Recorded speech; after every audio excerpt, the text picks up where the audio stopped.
যে এই ফ্যাসিস্ট হাসিনার জন্মদিন উপলক্ষে 2-3 পাতা ফিরিস্তি হয়ে যেত, যে মনে হবে যে দেশে শুধুমাত্র একটা মানুষই জন্মগ্রহণ করছে আর পৃথিবীর কেউ জন্মগ্রহণ করে নাই। বরঞ্চ তার বিপরীতে আজকে আমাদের বিএনপির ভারপ্রাপ্ত চেয়ারম্যান তারেক রহমানের জন্মদিন, কিন্তু উনি নিজে 10 দিন আগে প্রেস রিলিজ দিয়ে দিয়েছেন তার জন্মদিন উপলক্ষে কেউ যাতে কোনো অনুষ্ঠান না করে এবং যারা অনুষ্ঠান করবে তাদের বিরুদ্ধে ব্যবস্থা নেওয়া হবে।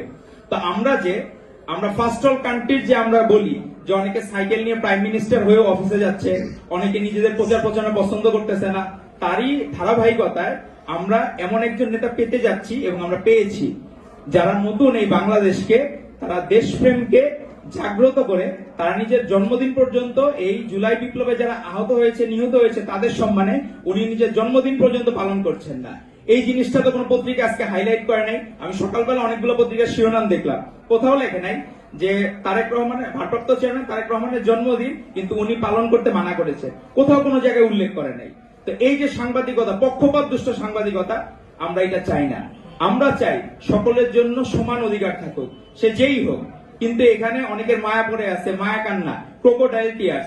যখন হলো জুলাই বিপ্লবের সময় যারা নিহত হয়েছে তাদের কোনো নিউজ প্রচার করতো না, যারা আহত হয়েছে তাদের কোনো নিউজ প্রচার করতো না। তারা প্রচার করতো মেট্রো রেলে ভাঙচুর ও এই বিটিভি ভবনে আগুন, সেই জিনিসগুলো তারা ক্রোকোডাইল টিয়ার্স দেখাতো যে একজন ফ্যাসিস্ট হাসিনা তার রেজিম কিভাবে ধরে রাখবে, তারা ওই ধান্দায় ব্যস্ত ছিল। তো আমরা সবাইকে অনুরোধ করব আমরা যাতে সততার সাথে, সাহসিকতার সাথে আমরা যা দেখতেছি তা যাতে দেখতে পারি। আমরা সাধারণ পাঠক হিসেবে সাংবাদিকদেরকে অনুরোধ করব আপনারা যে জিনিসগুলা দেশের মানুষের কাছে তুলে ধরা দরকার, আজকে বাজার ব্যবস্থা, আজকে এখনো কিন্তু দ্রব্যমূল্যের ঊর্ধ্বগতি কোনোভাবে কমছে না, আপনারা সেই জিনিসগুলা কেন হচ্ছে না অনুসন্ধানী প্রতিবেদন করুন। আপনারা এখনো কিন্তু ক্রাইম থেমে নাই, সব জায়গায় বিভিন্ন জায়গায় ক্রাইম হচ্ছে, কারা করছে তারা নাম দিচ্ছে, বিভিন্ন ব্যানারে তারা বিভিন্ন লেবাসে কাজ করছে, তাদের বিষয়গুলো আপনারা অনুসন্ধানী প্রতিবেদন করুন, সাধারণ মানুষ যাতে জানতে পারে যে সত্যিকারের কি ঘটনা ঘটতেছে এবং তারা যাতে সতর্ক থাকতে পারে। এই দেশটাকে সবাই ভালোবাসে বলেই আজকে সকল জিনিস এক সূত্রে গেঁথেছিল বলেই আমরা দ্বিতীয় স্বাধীনতা পেয়েছি, তাছাড়া কোনোদিন সম্ভব হতো না।